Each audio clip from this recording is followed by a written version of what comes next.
jest fajne. Także subskrybujcie kanał. Nazywam się Barbara Galińska i zajmuję się kaligrafią. Zajmuję się tą kaligrafią od 10 lat, a wcześniej robiłam zupełnie coś innego. I na początku, jak się mnie ktoś pytał, skąd pomysł na kaligrafię, to ja mówiłam, a tak jakoś nagle mi to przyszło. Ale po jakimś czasie zorientowałam się, zdałam sobie sprawę z tego, że litery były we mnie od zawsze. Takie litery, jakimi teraz się zajmuję. Już w podstawówce wymyślałam sobie swoje własne alfabety. Rysowałam sobie serduszka, chmurki, kształty. Wpisywałam bardzo często imiona. Przepraszam, to mój pies Wirus. W tej chwili jest na zewnątrz, ale skrobię drzwi, bo bardzo chciałby wejść i tutaj posiedzieć sobie troszeczkę z nami.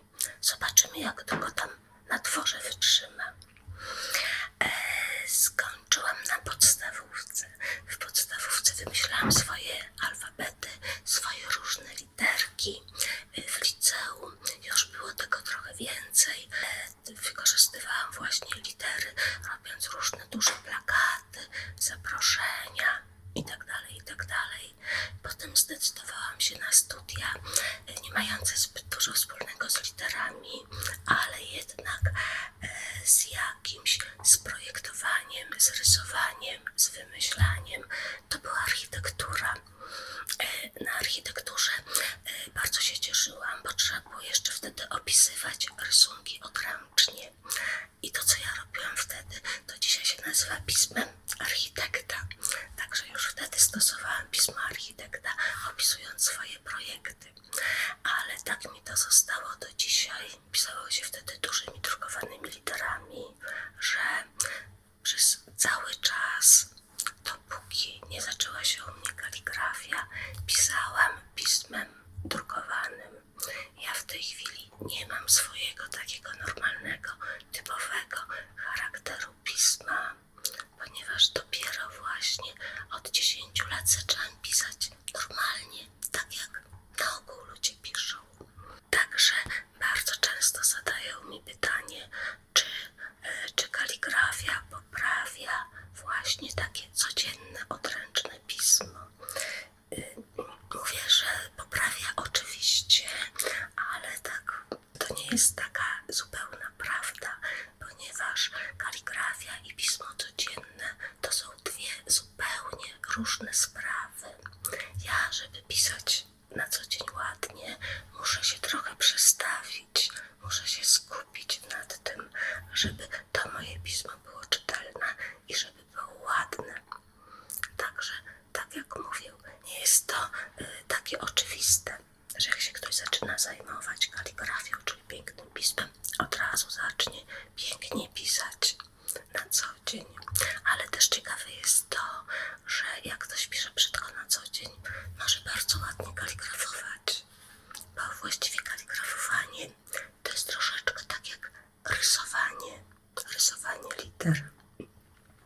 Jeszcze wracając do tego mojego związku z literami w szkole, to bardzo mnie cieszy i śmieszy jednocześnie. To jest fajne takie, że w tej chwili uczę na warsztatach tego, co sama sobie wymyślałam właśnie w szkole. Uczę właśnie takiego sposobu pisania, jaki wymyślałam sobie wtedy, żeby zachęcić teraz nie tylko dzieci, ale dorosłych też właśnie do zabawy literami. Bo to, co ja w tej chwili robię, to jest zabawa literami, bo litery mogą naprawdę wyglądać przeróżnie. Litera A nie musi wyglądać tak. Można ją pisać na 1000 przeróżnych sposobów. Nie zawsze jest ona czytelna. Jeżeli musi być czytelna, to oczywiście jest, ale zawsze widać, że to jest litera A. Co by wam tu teraz powiedzieć? Mam tutaj różne takie rzeczy związane z literami. A mogę wam pokazać, czym piszą kaligrafowie.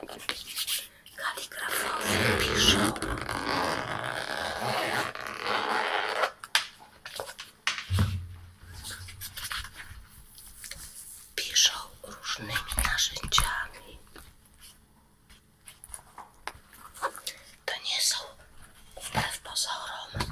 narzędzia tortur. I może tak właśnie wygląda. To są wspaniałe narzędzia kaligraficzne. To nie wszystkie są typowe, oczywiście. Na przykład to. Widzicie, co to jest? To jest grzebień. Grzebieniem się fantastycznie pisze. Naprawdę. Tutaj to są tak zwane rolling peny. O, mogę zaraz wam pokazać, jak się pisze tymi rolling penami.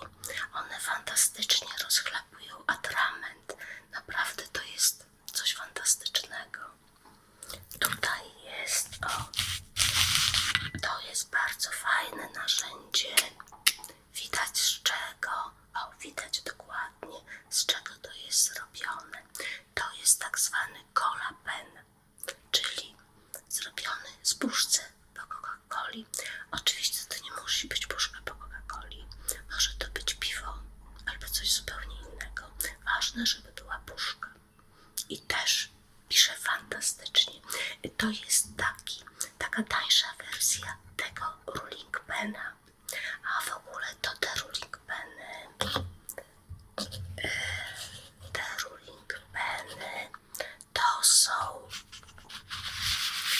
to są wnuczkowie tych tak zwanych, jak to się nazywało. Już wiem, to były grafiony. Mój tata, który był kartografem, czyli robił mapy, rysował mapy, kiedy się rysowało odręcznie, nie w komputerze, to właśnie używał czegoś takiego.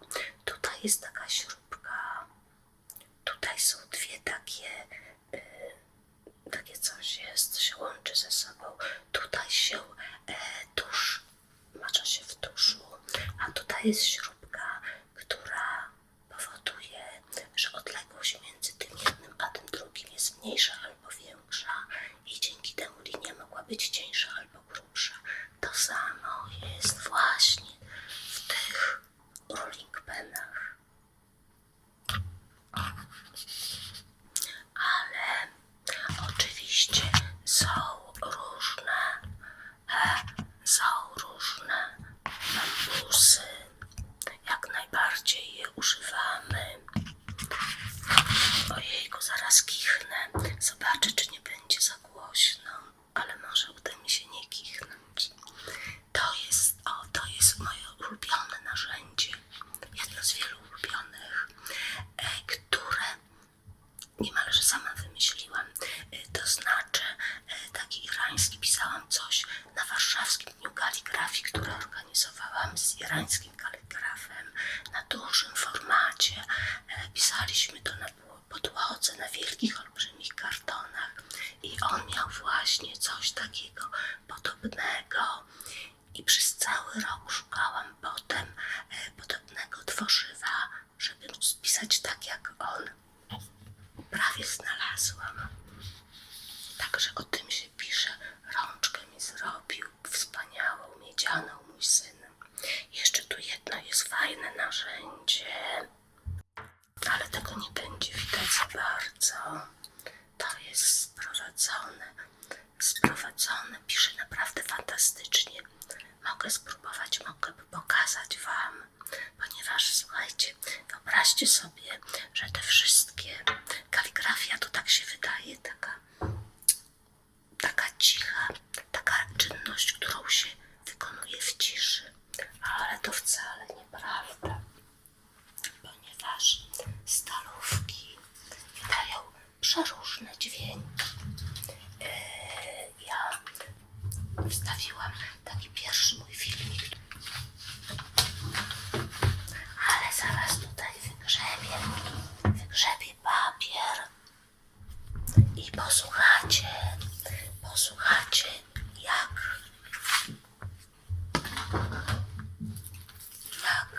jaki dźwięk wydają stalówki.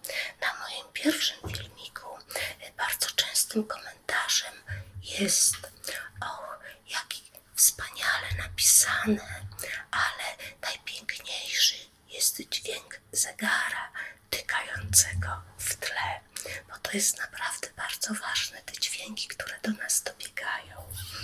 I słuchajcie, jeszcze wam powiem, że często ludzie mówią, że kurczę, fajnie napisane, ale nie mogę znieść tego zgrzytu stalówki, bo stalówka zgrzyta niestety. Podejrzewam, że to jest pióro ptasie. Nie wiem, czy będzie zgrzytało. Zobaczymy. Spróbuję. Och, pięknie. Zgrzycie.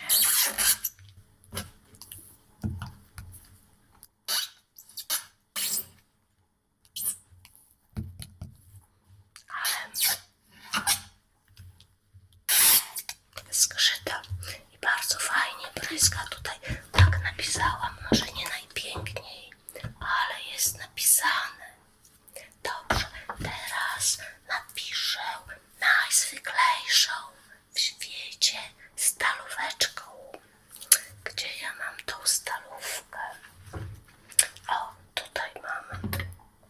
Jest stalówka na szczurze, ona zawsze tak jest oparta, to jest tak zwany szczur, którego dostałam, ale wezmę sobie inny papier, taki troszeczkę cieńszy, bo na tym nie będzie chciała pisać.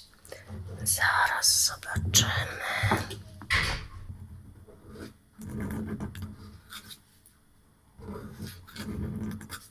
Tak właśnie, ale nie bardzo ona ładnie, nie bardzo skrzypi.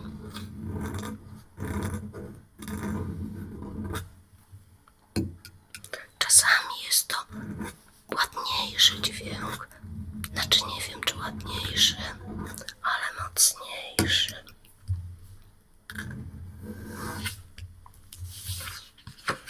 Tutaj napisałam też troszkę innymi literkami tą stalóweczką.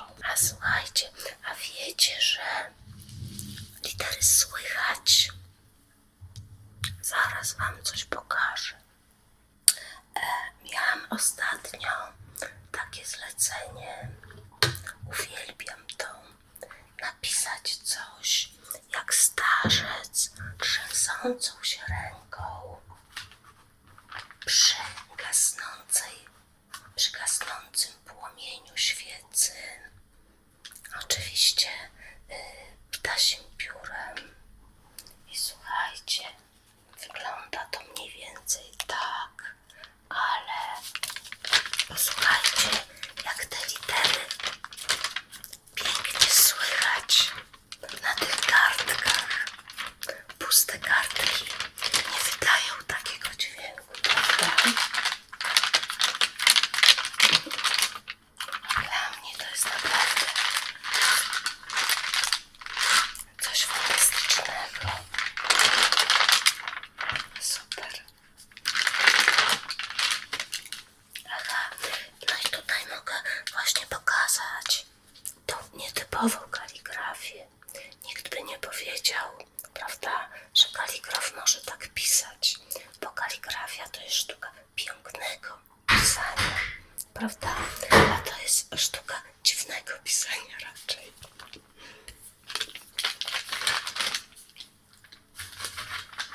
A pisać można.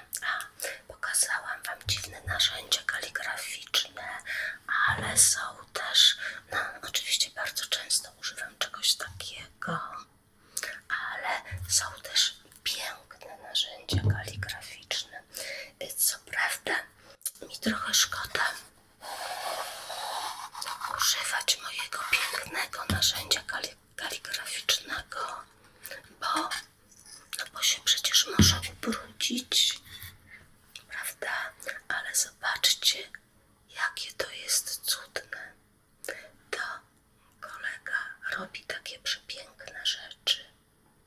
I to jest zrobione z kawałka drewna sumaka, drewna, które rosło u mnie na działce, z drzewa, które rosło dawno, dawno temu u mnie na działce. Został mi kawałek drewna, ja mu go dałam i dostałam właśnie od Marcina taką piękną obsadkę. wspaniałe narzędzie kaligraficzne. A pisać można, słuchajcie, na wszystkim.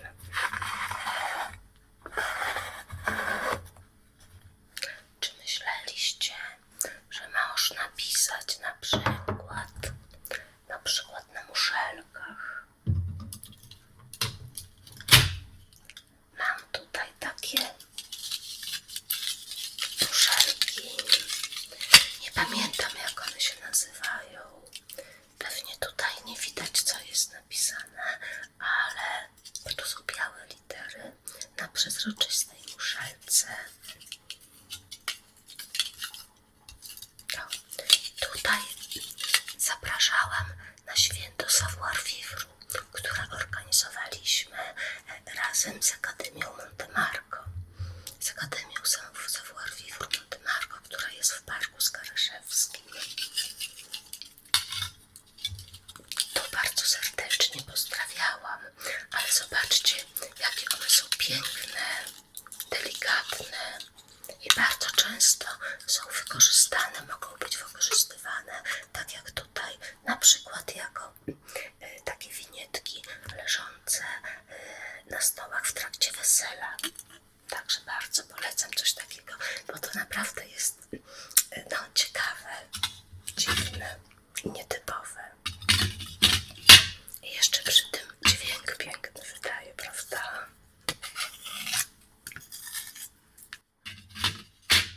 Są bardzo delikatniutkie. Bardzo lubię ten dźwięk.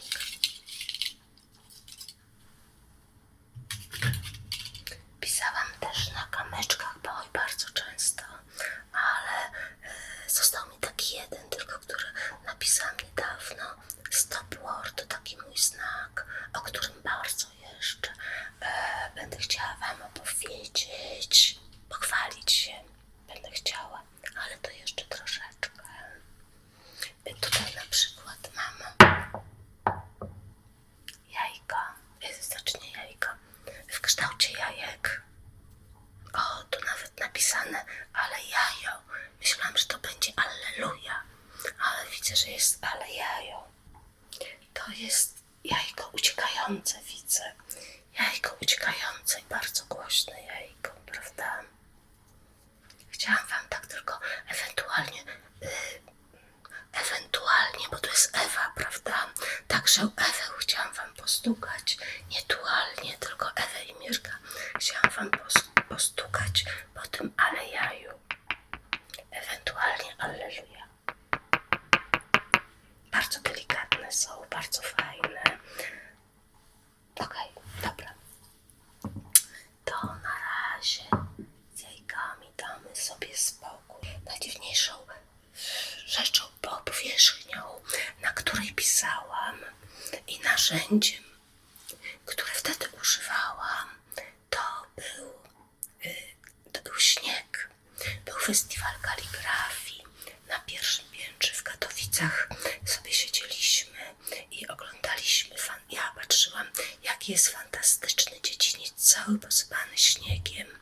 I doszłam do wniosku, że muszę to wykorzystać. Muszę na nim coś napisać. Myślałam, że jakiś mop znajdę, jakąś miotłę. Bo miotłą to ja bardzo często piszę tutaj u siebie w domu, jak pada śnieg. Zanim odśnieżę podwórko, to zawsze coś napiszę miotłą. I słuchajcie, miotły nie znalazłam, ale znalazłam łopatę. Już nie pamiętam, czy to łopata, czy szpadel, bo ja nie odróżniam jednego od drugiego. Ktoś mnie poprawił, że to nie to, tylko tamte. Grunt, że to miało taką płaskie zakończenie, także chyba łopata to była. I słuchajcie, napisałam takimi wielkimi literami, a na górze siedzieli, patrzyli, co ta Baśko tam znowuż pisze po śniegu. Bardzo lubię pisać po śniegu, po szybach samochodowych, na Żeronie. To było chyba rok po, nie wiem, trochę po napaści Rosji na Ukrainę. Na tym festiwalu było parę osób znajomych, kaligrafów z Ukrainy właśnie. To ja tam oczywiście napisałam coś cyrylicą po ukraińsku. Aha, i jeszcze też Mówię, że lubię pisać na szybach samochodowych, jak szyby są takie oszronione. I bardzo często jak idę sobie ulicą, no to piszę po prostu miłego dnia komuś. I ciekawa jestem, czy ten ktoś ma rzeczywiście troszeczkę milszy dzień, jak wejdzie do takiego samochodu. Brzydkich rzeczy na szybach nie piszę, tylko ładne i tylko miłe. Ale raz napisałam na bardzo brudnym samochodzie, ale napisałam bardzo ładnie, staram się jak najładniej. Napisałam brudasek na szybie. Bardzo dobrze było to widać. Dobra, pisałam też halabardą, to coś takiego długiego, na piasku, ale to mi nie wyszło, bo to chyba nie była prawdziwa halabarda. Ona była taka dosyć giętka na końcu i mi się to nie udało, ale na piasku oczywiście pisałam. Słuchajcie, tyle różnych rzeczy bym wam chciałam powiedzieć, a propos piasku na przykład. Słuchajcie, ten stop war, taki znak, wymyśliłam w listopadzie 23 roku i jak go pokazałam na Instagramie, na Facebooku, to od razu zgłosili się do mnie panowie z Nowego Jorku, którzy robią tam murale, że bardzo by chcieli, żeby u nich na Brooklynie był taki mural, że jeżeli ja się zgodzę, to oni chętnie go zrobią. No i tak powstał mural na Brooklynie ze stop warem. A jakiś rok temu powstał też mural, słuchajcie, w Tel Awiwie jest. Znalazłam, ale to niechcący znalazłam, pod osłoną nocy. Był tam w tajemnicy robiony właśnie taki dosyć duży mural. Bardzo mnie to cieszy, że ten znak się tak rozpowszechnia wszędzie. Nawet jest w bardzo wielu miejscach. A miałam mówić a propos plaży. A propos plaży, to były zrobione te litery, słuchajcie, chyba już na 3 czy 4 plażach. Największe miały, słuchajcie, 78 metrów miał ten stop war wielkości. I to są zdjęcia normalne i też robione strona, filmy, jak to wygląda nad jakąś zatoką. Leci ten dron i nagle ten wielki, olbrzymi stop war. Także dla mnie to jest wielka, olbrzymia frajda, że coś takiego jest. Oczywiście na plakatach i na różnych transparentach był na manifestacjach propokojowych w różnych miejscach na całym świecie. Był na wielu wystawach.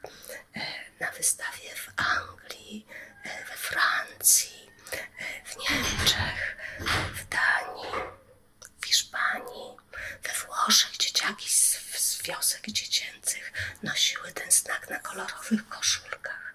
Także on się naprawdę rozpowszechnił na całym świecie.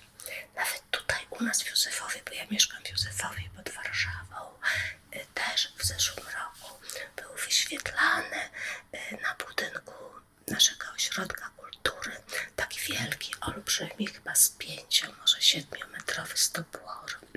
I teraz w rocznicę kolejną też będzie. Świetna sprawa z tym stop warem. Potem powstały zrobiłam takie optymistyczniejsze wersje pisane tym samym podobną grafiką. Make peace, not war. W tym roku zrobiłam Time for Peace 2025. Bardzo dużo takich rzeczy już zaprojektowałam. I ostatnio, parę dni temu, wróciłam z Londynu.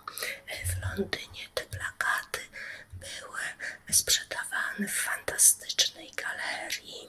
Panowie przyjechali, bo ja akurat wtedy nie mogłam lecieć do Londynu. Przyjechali tutaj, słuchajcie, wyobraźcie sobie, z wielkimi walizkami, z 1000 plakatów w walizkach, które ja podpisywałam, żeby oni tam w galerii mieli plakaty z moimi podpisami. Następne plakaty, inne na inną okazję, też je podpisywałam. Ale o tym jeszcze cichosza.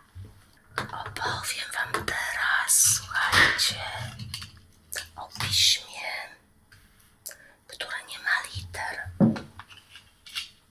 bo ja lubię takie właśnie nietypowe rzeczy robić. Zaczęło się od koncertów, od terapeutycznego koncertu dźwięków. Słuchajcie, to były fantastyczne dźwięki. Naprawdę, jak leżałam sobie na hamaczku u Irki, która tutaj niedawno coś opowiadała i słuchałam dźwięków, oczywiście innych, ale dźwięków dzwoneczków, dźwięków mis tybetańskich,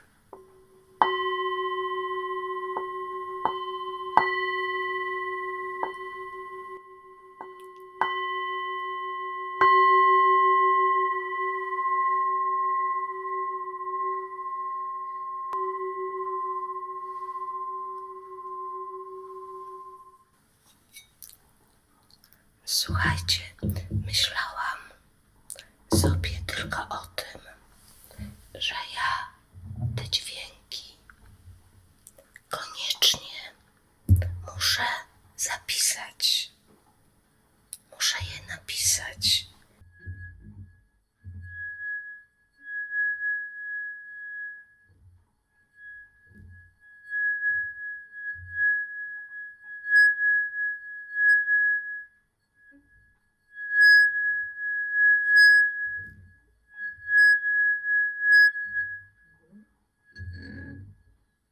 Jakaś taka rura deszczowa. A chyba jest w drugą stronę.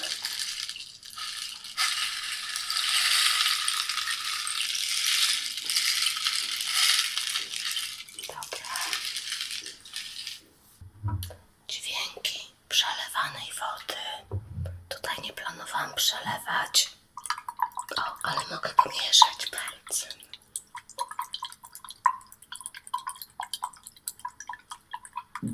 Tak się zastanawiałam, napisać, ale co pisać w trakcie właśnie słuchania tych dźwięków, tego koncertu. No nie wiadomo co pisać, nie chciałam pisać nic konkretnego. Nawet nie chciałam pisać liter, bo to nie o to chodzi, żeby napisać coś, tylko żeby te dźwięki jakoś tak przelać na jakąś powierzchnię. I sobie przypomniałam, że jest coś takiego jak pismo asemiczne. Pismo, które nie wygląda jak pismo. W tym piśmie nie ma liter. To jest pismo bezznaczeniowe. Może to wyglądać jak litery, ale nie musi. Tutaj mam taki przykład. Napisałam, słuchajcie, na brzozowej korze. Coś takiego. To prawda wygląda, to mogłyby być litery, ale to nie są litery. Natomiast to, co widać tutaj za mną, prawda, to też jest rodzaj pisma asemicznego. I właśnie znajomy, widząc to, powiedział, to jeszcze nie pisałam jako pismo asemiczne, tylko jako coś takiego ciekawego, abstrakcyjnego. On mi powiedział, o, to jest pismo asemiczne, bardzo fajne. Także zaczęłam się zajmować właśnie takimi napisami bezznaczeniowymi, które nic nie znaczą. Ja absolutnie nie mówię nikomu, co to ma znaczyć, co ja myślałam, jakie znaczenie ma to, co jest napisane. Odbiorca, jeżeli chce, może sobie sam wyobrazić, może sobie sam to odczytać. Ale powiem wam, że właśnie na tym koncercie wymyśliłam, że bardzo chętnie na następnym koncercie spróbuję już nie leżeć na leżaczku i się relaksować, tylko znaleźć jakieś miejsce, gdzie mogę rozpiąć tkaninę, najchętniej tkaninę, a nie papier, wziąć różne narzędzia, różne pędzle do ręki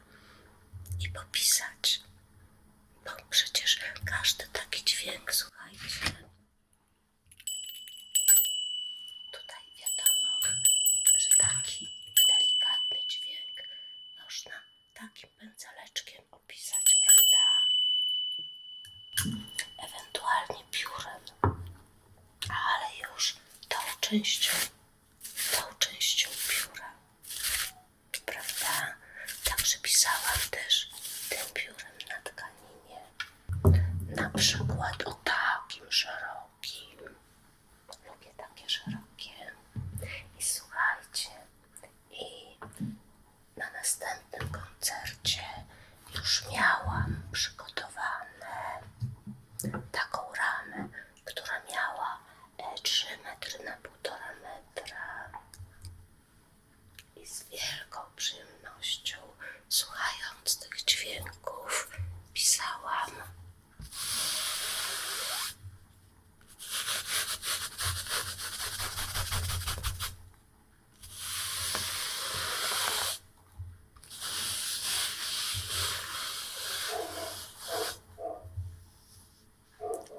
I wiecie co? Fajnie jest.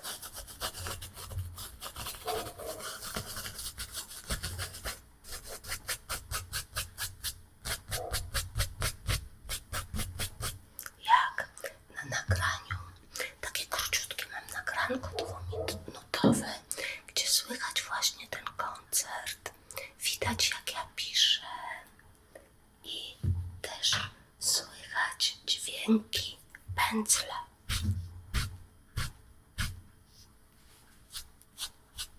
Bo przecież pędzel też wydaje dźwięk, pisząc po tkaninie. Także od tamtej pory to już na takich koncertach to głównie pisałam, zamiast się relaksować. O, a ten wspaniały pędzel dostałam od mojej fryzjerki. Z taką pożądliwością patrzyłam się na te jej pędzle przeróżne do farbowania włosów. I ona się mnie tak pyta: pani Basiu, o co chodzi? Ja mówię: Boże, marzę o takim pędzlu. I dostałam. To jest mój ulubiony pędzel.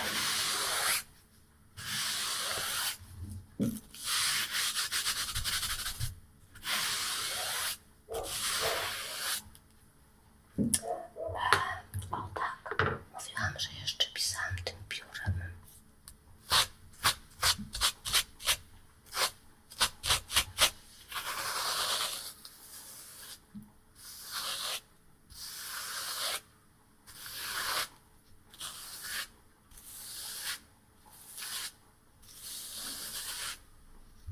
Bo słuchajcie, w pisaniu to ważne jest kilka rzeczy.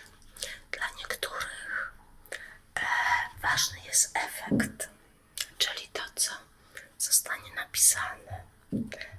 Dla innych ważny jest, ale to myślę, że dla większości takich kaligrafów, pasjonatów, sam proces pisania, bo samo pisanie jest fajne, ale no większość osób musi coś pisać. Ja nie muszę pisać czegoś, ale ja muszę pisać jakoś albo czymś. I to mi sprawia olbrzymią frajdę. No takim nietypowym kaligrafem jestem. Co by tu jeszcze? A, mogę wam pokazać. No mam tutaj tylko 2 w tej chwili, ale jakie my mamy fantastyczne różne rzeczy do kaligrafowania. Bo można mieć, chodzi mi w tej chwili o atramenty, bo w tej chwili jest 1000 przeróżnych i atramentów i narzędzi do pisania. Przepraszam, ale ja nawet nie bardzo pamiętam, jak się, już wiem, nie będę reklamowała, ale tak postawię. Słuchajcie, no zobaczcie, jak to pięknie wygląda, prawda? No można się zakochać. Przecież to są takie cacuszka, że ojejku kochane, no coś fantastycznego, prawda? Chociażby dla takich atramentów warto zostać kaligrafem. Przepraszam, dzwoneczek tutaj mi się zaplątał. Przysłano mi z Australii, fantastyczny, prawda? On ma nawet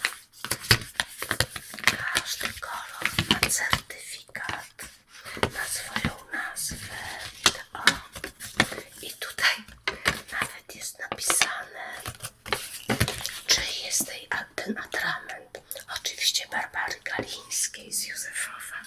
To jest tutaj mój adres. Także tak wygląda ten certyfikat. Cicho. I tak wygląda fantastyczny atrament.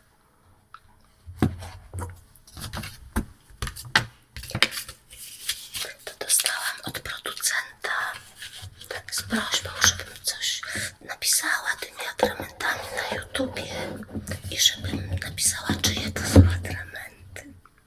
Ale zaraz ja chciałam jeszcze coś powiedzieć. Aha, a propos mojego pisania asymicznego do koncertów. Jest taka bardzo miła pani na Facebooku, która mieszka w Bostonie, która bardzo żywo reaguje na to, co ja robię. I zawsze ona pisze, ja bym chciała tam być akurat na takim wydarzeniu, które ja organizuję, czy w którym uczestniczę.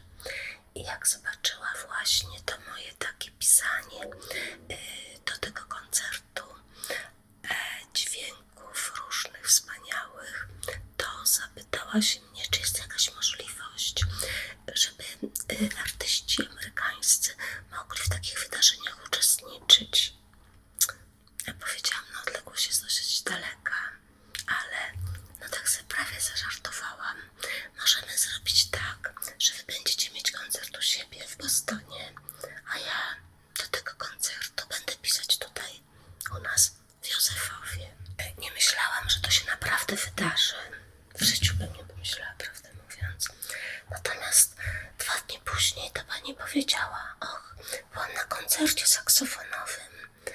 Zaproponowałam saksofoniście właśnie udział w takim wydarzeniu. I on bardzo chętnie się zgodził. Także na kiedy się umawiamy? Za tydzień czy za 2 tygodnie, kiedy będziesz mogła? Dobrze, ucieszyłam się bardzo oczywiście. I załatwiłam to, żebym nie tylko ja pisała to u siebie w domu. Miałabym miejsce, ale to jednak by nie było wygodne. Poza tym fajnie jest. Ja lubię, jak to ktoś ogląda, jak nie robię tego sama dla siebie. I odbył się koncert właśnie w Bostonie, w galerii. Był transmitowany na dużej ścianie w Miejskim Ośrodku Kultury. Ja tam miałam swoje 2 metry na 1,5 metra tkaniny. Było kilkanaście osób, które oglądały, uczestniczyły w tym wydarzeniu. I pisałam. Także to naprawdę dla mnie coś takiego to było niesamowite. Nigdy nie myślałam, że coś takiego będę robić. Ale jeszcze tak chyba ze 2 czy 3 tygodnie temu był Międzynarodowy Dzień Pisma Odręcznego obchodzony na całym świecie. Ale jest to też Dzień Pism Zagrożonych. I osoby zagrożonych wyginięciem, pism umierających, bo takich pism oczywiście jest bardzo, bardzo dużo. I niektórzy dbają o to, żeby te pisma były cały czas znane, żeby one nie wyginęły. Jakoś kultywują tradycję pisania właśnie tymi różnymi pismami. I w trakcie tego dnia miała być zorganizowana taka konferencja kilkugodzinna z kilku państw. Polska też miała swoją godzinkę na właśnie przedstawienie to ze swojego punktu widzenia. I organizator tutaj w Polsce zapytał się mnie, czy ja nie mogłabym troszeczkę popisać. Powiedziałam, oczywiście mogę popisać, ale przecież nie będę pisała tak normalnie, bo to nie o to chodzi. Coś tutaj trzeba fajnego, innego zrobić. I zaproponowałam właśnie pisanie do jakiegoś koncertu. Ten organizator miał znajomą, pani w Kopenhadze mieszka, napisała specjalnie na to koncert na flecie i na różnych takich dzwoneczkach, też na takich właśnie instrumentach, które ja bardzo lubię. I słuchajcie, pisałam do tego koncertu.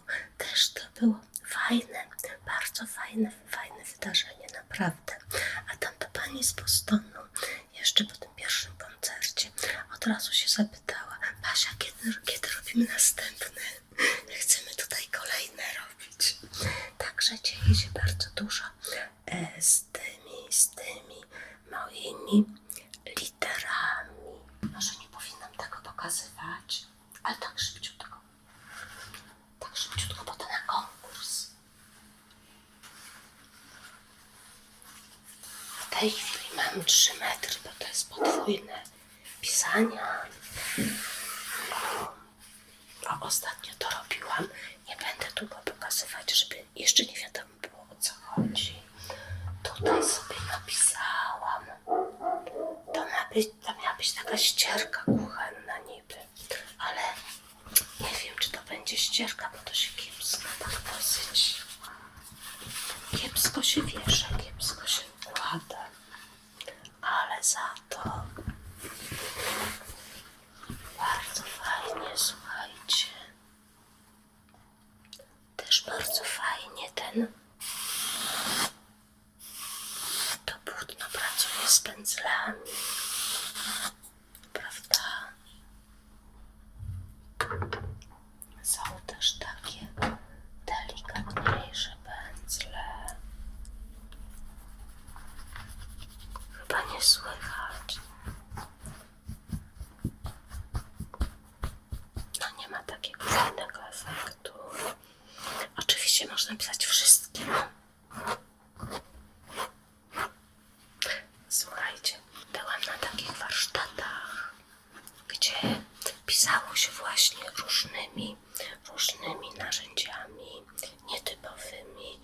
Skończyliśmy na fasolce, na żółtej fasolce szparagowej, ale były też, świetnie mi się pisało taką plastikową rurką.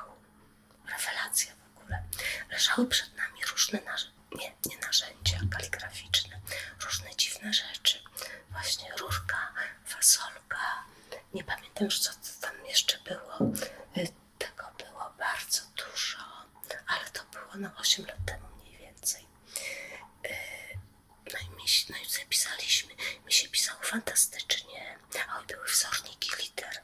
Mi się pisało fantastycznie, bo ja już umiałam pisać, a takimi dziwnym sprzętem to jeszcze to ciekawiej wyglądało. I słuchajcie, ja wtedy wróciłam do domu i też znalazłam sobie bardzo fajnych narzędzi do pisania.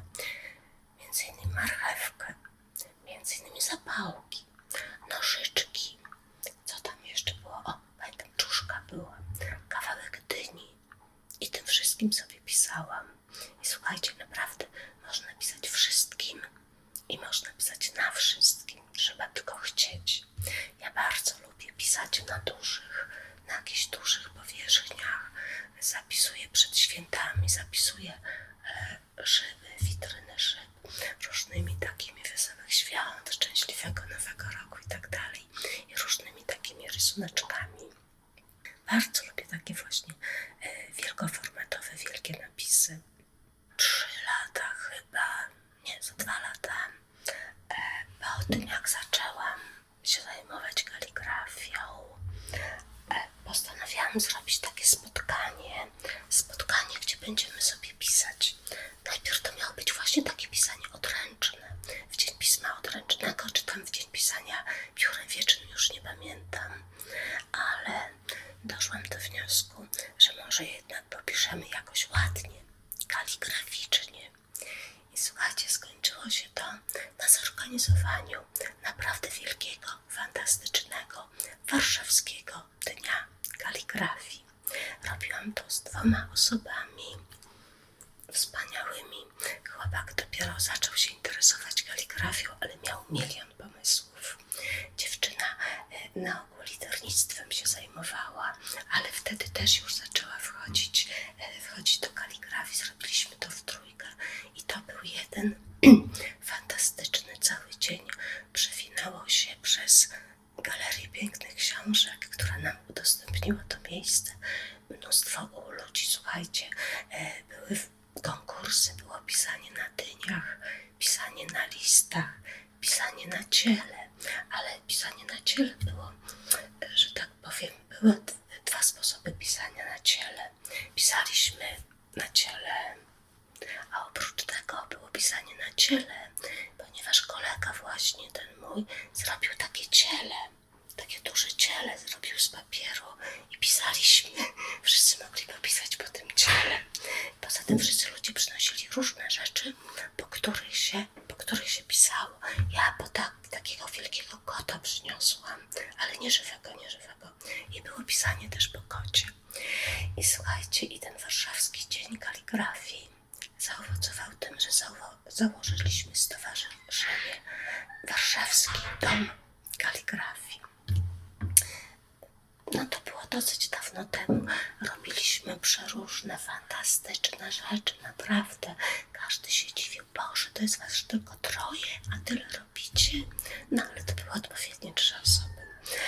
I na przykład chciałam, a propos właśnie pisania po ciele, pisaliśmy na dziewczynie we trójkę wiersz Szymborskiej o kobiecie.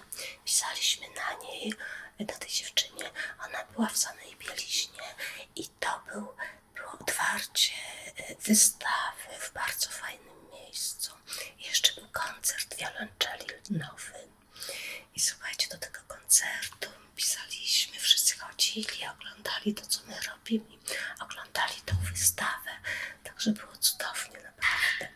I niedługo potem napisała do nas pani z Anglii, powiedziała, że bardzo by chciała mieć na sobie napisany wiersz, który sama wymyśliła i czy byśmy zechcieli na niej napisać. Pani przyjechała z tej Anglii i napisaliśmy jej do jakiejś muzyki ten wiersz właśnie. To było filmowane, mieliśmy profesjonalnego fotografa, robione były zdjęcia. Także naprawdę przygody były przeróżne. Chciałam zachęcić każdego, kto ma jakąś pasję, kto się czymś interesuje, żeby rzeczywiście włożył w to całe swoje serce, bo to naprawdę warto, ale żeby nie myślał o owocach tej swojej pasji, żeby nie myślał, żeby nie dążył do niczego konkretnego, bo to bardzo często nie jest ważne i wydaje mi się, że bardzo często może ograniczyć człowieka. Słuchajcie, jak ja zaczęłam pisać, to ja zostawiłam wszystko. Akurat wtedy skończyły mi się zlecenia.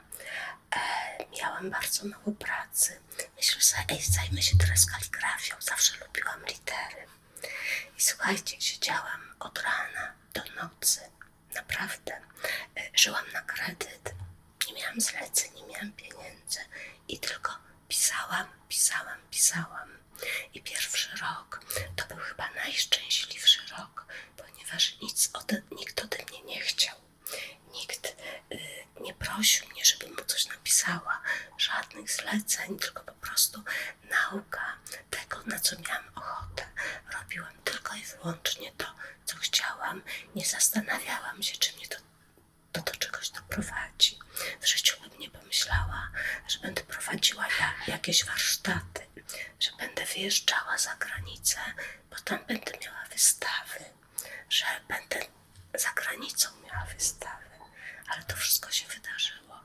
Chyba, nie wiem, ze 3 miesiące po tym, jak zaczęłam, okazało się, że w Wilanowie jest skryptorium Wilanowa.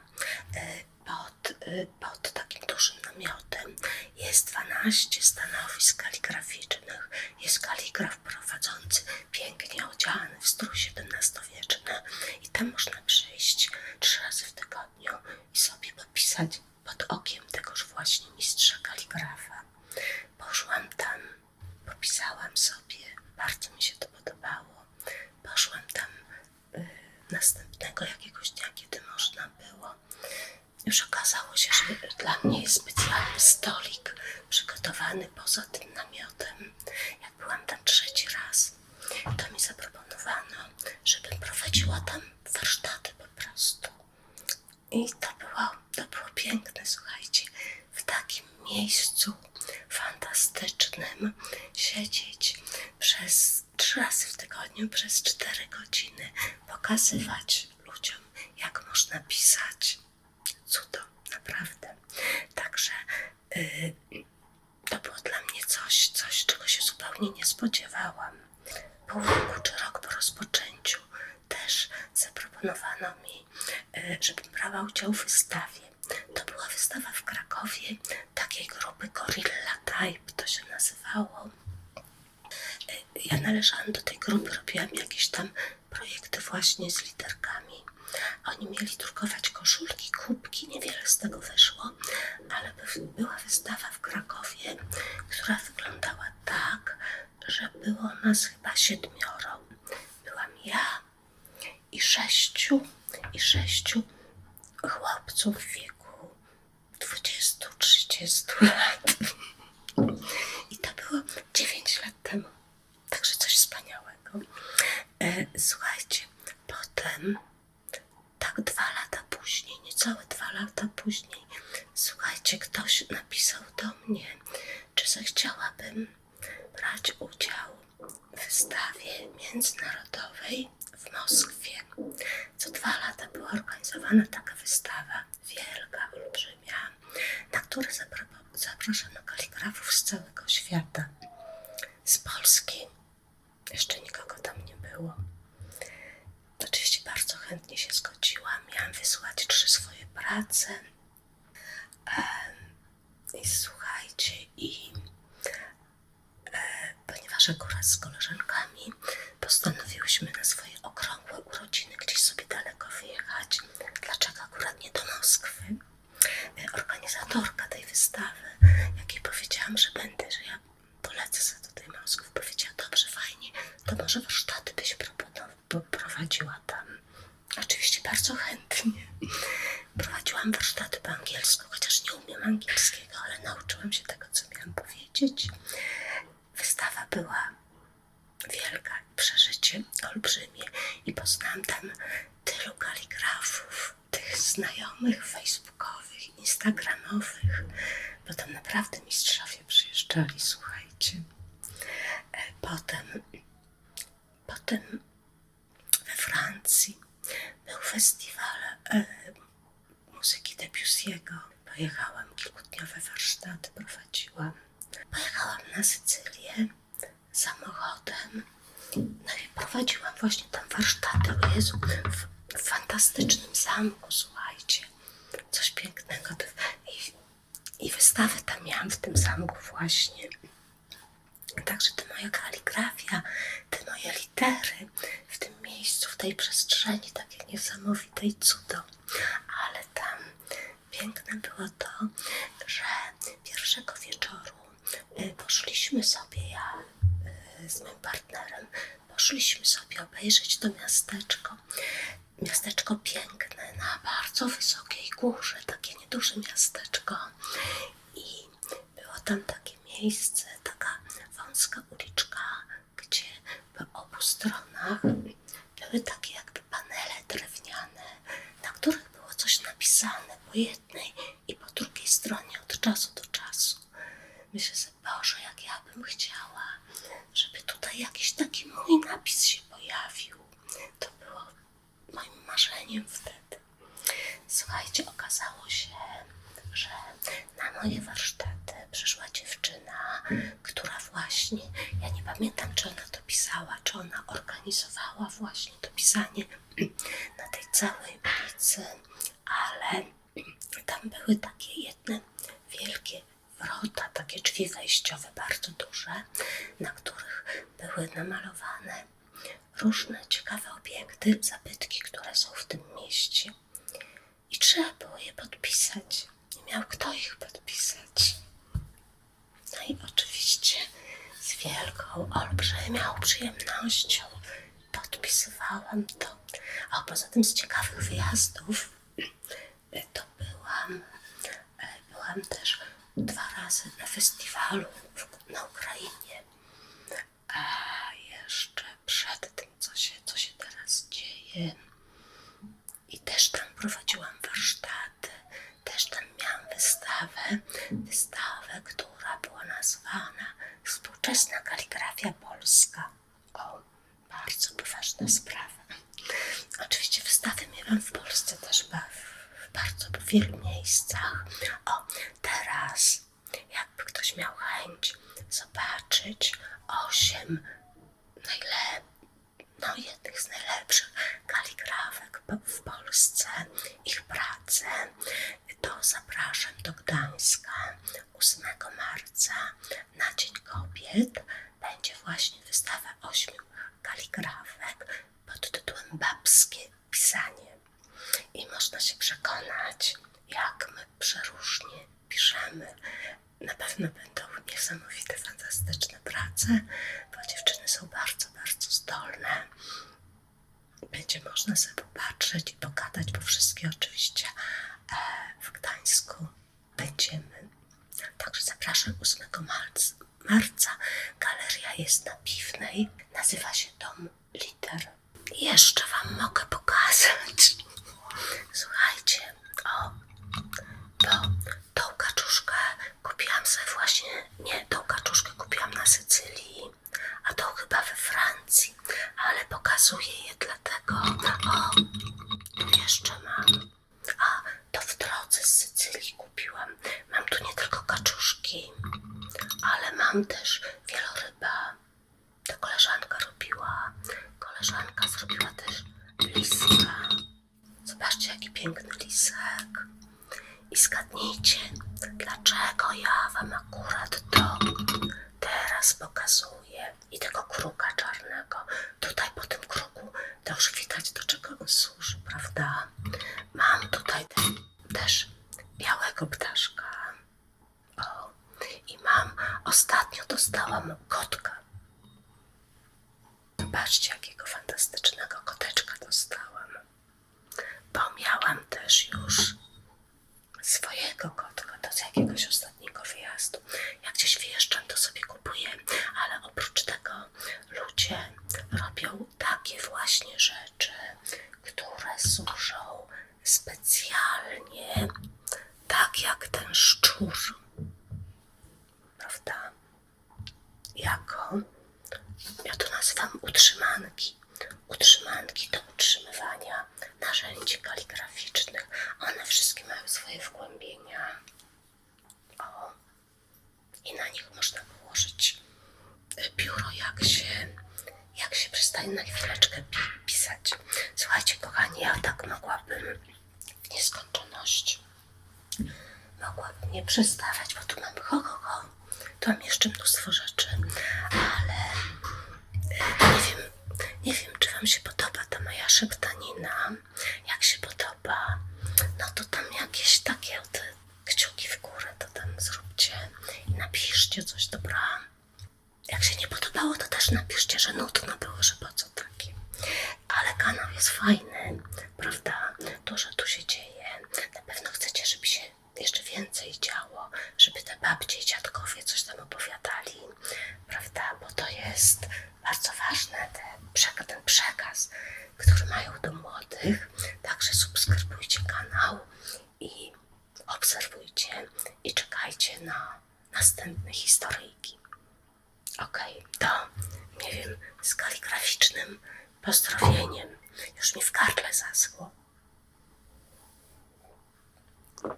Dobra, trzymajcie się. Cześć, cześć. Przepraszam. To te narzędzia są bardzo ciężkie. Słyszę, że tak, to wirus. Jakby były drzwi otwarte z zasuwy, to by sobie otworzył i wszedł. Niestety jeszcze nie umie zamykać za sobą, a jest dosyć chłodno. Także może lepiej niech posiedzi chwileczkę na dworze. Przepraszam bardzo, wirus koniecznie chce wejść. Ale nie wierzyłam, że ona to pochwyci, że ona to załatwi. Natomiast... bo tu jest wesoło. Przepraszam. Bardzo przepraszam. Ja nie chcę, żeby ten odcinek się kończył. No dokładnie, to zostajemy na zawsze. Dobra. Ale będziecie się zajmować wirusem. Dobra, pasuje.